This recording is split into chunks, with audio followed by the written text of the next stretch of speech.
quick run through of A Christmas Carol. So stave 1 is all about Marley's ghost. This is where Scrooge is described as cold, as solitary as an oyster. Everybody runs away from him. So we learn, first of all, that old Marley was dead as a doornail. That's an important plot point because structurally we need to be able to believe in the ghost. So if we know he's dead, that's the first lines of the novella, then we know that. We also have 2 similes, solitary as an oyster, hard and sharp as flint. And these draw attention to the fact that Scrooge is described as miserly. He's mean. He is a character that everybody runs away from. However, he's got the potential for change. This is a very cold chapter. It's Christmas Eve and the clerk's fire. So Bob, his fire is so small, he only has 1 coal on it. Fred, however, is described as an antithesis, opposite to Scrooge's character. His eyes sparkle and he glows and he comes in and says, "Merry Christmas, Uncle." But Scrooge hates Christmas and he says, "Bah humbug." So he's very, very negative. Then 2 portly gentlemen enter and they say, "Can you help the poor?" However, Scrooge believes, Dickens shows that Scrooge believes in Malthus's theory of population. He believes that the poor laws are sufficient. The prisons and the workhouses are sufficient. And he says, why don't we just decrease the surplus population? That will be a great idea, won't it? But of course we know that shows that he's not compassionate towards the poor. Now, Bob's really hopeful for a Christmas day off, but Scrooge says no. He's got no Christian spirit. He only cares about money. And he says Christmas Day is a poor excuse for picking a man's pocket. So Bob, even though he doesn't get a day off, he has to be back straight away. Well, he does get Christmas Day off, but he has to be back straight away after. He runs home and he's so happy. It's Christmas time. And he goes off to Bob's house. And Bob's house is full of his family. Now, Scrooge goes home. And his home is dark and cold. He only has a little candle because he says darkness is cheap and Scrooge liked it. Now there, he doesn't see a knocker but Marley's face and he sees the ghost of Marley. Now Marley was his own old business partner and Marley is a warning. And the quote to Marley is, "I wear the chain I forged in life." Now Marley is a warning to the consequences of the way that if you kind of live a life without caring for others, if you live a life where you only care about making money, a capitalist, kind of a selfish capitalist kind of viewpoint, then you will suffer and you'll have to walk around forever with chains. And he says, "I'm here tonight to warn you that you have yet a chance and hope of escaping my fate." At the end of stave 1, interestingly, he starts to show straight away because he can't say humbug at the end of stave 1. He finds it difficult to say, so Marley's already shocked him. Right, stave 2, we've got the ghost of Christmas past, like a child wearing a tunic of purest white, strange figure, and it's got this light. It's almost like shining a light, warming him up a little bit. And he visits Scrooge in his bed. And they go and see lots of memories. The first memory is of school. Scrooge at school and he's crying and neglected by his friends is left there still. Now the description of Scrooge is that he sobbed, so immediately we see a thawing of his character. He's feeling a little bit sadder. Then we've got a memory of Fan, Scrooge's sister, and it says, "I've come to bring you home, dear brother." So here he understands the importance of family and how family has brought him joy as well. We then think about memory 3, which is the memory of Fezziwig. Now, Fezziwig shakes everybody's hand.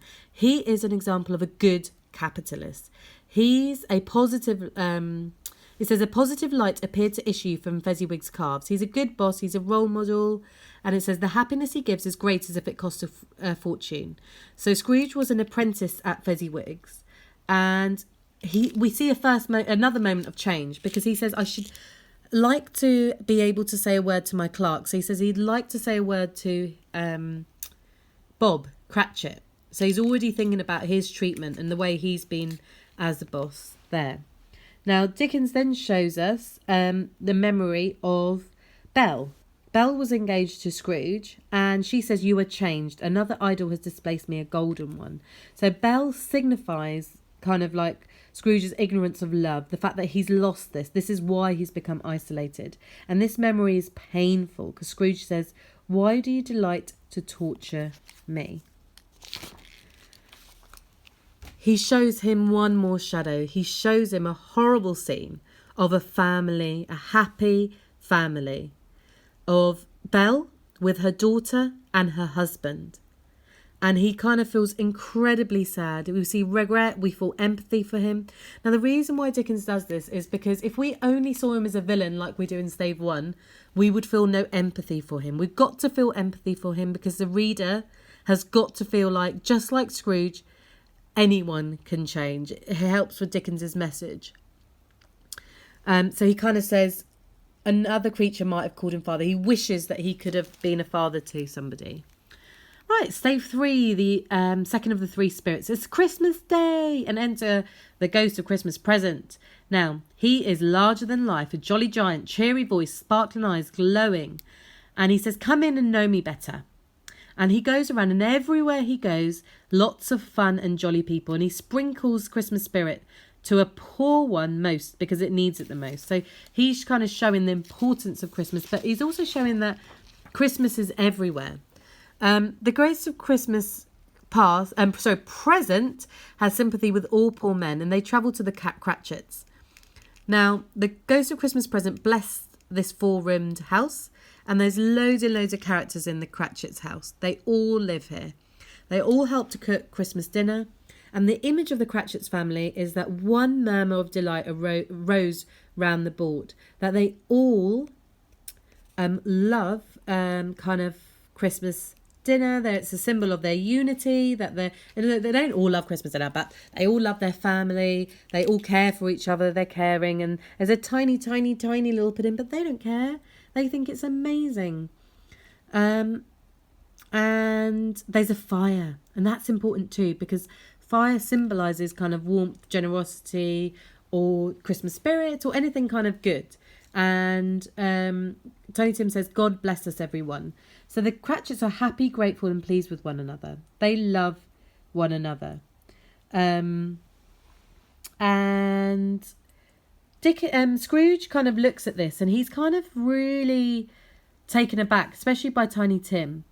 And he says, "Tell me if Tiny Tim will live," because he sees that he's quite weak. And Scrooge cares about him.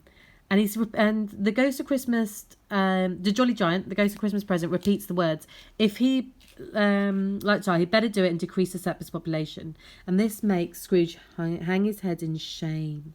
That verb, he hungs his head, the pity, the shame, the kind of like regret he feels for his words. The ghost then takes him all the way around, lighthouse, boat, miners, and the Christmas spirit is everywhere. There's fire everywhere. Fred's house, there's a party, and he hears other people's opinions of himself. Ha ha ha, says Fred. They're all having a party, but other opinions. His wealth is no use of him. He doesn't do any good with it. That's what people comment on. And Scrooge loved the party. He found it really fun, and he wanted, as he was looking in on it, he begged to be about to stay. But the ghost says no, and then reveals to him what's inside his coat. There's a boy, ignorance, and the girl, want, and he says they are man's. And remember, this is the allegory. This is the bigger message, that these represent the richest treatment of the poor. They represent all the social problems in society. The social problems are awful because the situation is so bad that these children do not look like children. They almost look like animals. And Scrooge says, "Have they no refuge or resource?" And the ghost says, "Are there no prisons? Are there no workhouses?" It's a repeat of Stave 1 and also a repeat of earlier in this same stave. So that's the end. Doom. It's a sign of doom. And Scrooge realises that he needs to be the change. So the last of the three spirits is Stave 4. It's the ghost of Christmas yet to come. So he doesn't talk. He's a phantom, slowly, gravely, silently walking. And Scrooge says he fears him more than any other spectre. And he says, "I hope to be like another man." Now, Scrooge has changed from before. He wants to be better. But However, the ghost shows him visions of the future. The first vision is men of business, and the only thing they say is an old Scratch has got his own at last. Now, what that means is Scrooge is dead, but it shows that his death has no effect on people. They don't even talk about it. They go on and talk about the weather. Then there are thieves that are stealing from his house. So they call him a wicked old screw, and they don't really care because they get some stuff from him. Then we hear another family who's in Scrooge's debt, and the only emotion they feel was one of pleasure. Yay, he's dead. So the impact of Scrooge's death is basically no one really cares. However, there's something even darker in this scene. We see Tiny Tim's potential death. The Cratchits are quiet, very quiet, still as statues. So, that's a quote to describe the children. And Bob says, "We should not quarrel, Easy. I'm very happy." So even at a tragic time, the Cratchits show love for one another. Even though Bob says, "My little child cried," Bob, he broke down. He tries to be happy for his family. That's amazing. It shows their spirit. And they travel to a final vision, and this is the gravestone. They see that Scrooge is not in his workplace, and then they go to a gravestone. But Scrooge hasn't realised this whole time. It's a whole load of irony.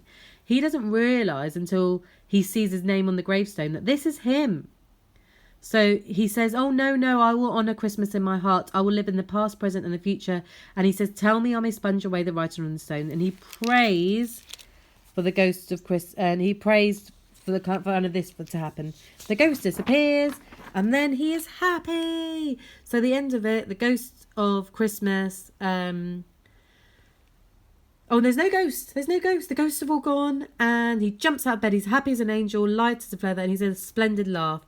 And he realises that it's Christmas Day. He hasn't missed anything. There's golden sunlight, the pathetic fallacy, heavenly, and he does loads of positive things. So he gives the boy, sends a boy to buy a prize turkey to Bob Cratchit. That's my turkey. He's happy. He says Merry Christmas to everyone. He gives money to the two portly gentlemen. He gives a large donation, and he goes to Fred's house for a party. He raises Bob's salary. He says make up your fires, and he says to Tiny Tim that he'll be a second father. And he says he knows how to treat Christmas well all year round. Okay, so he says, "God bless us, everyone." So that's Christmas Day.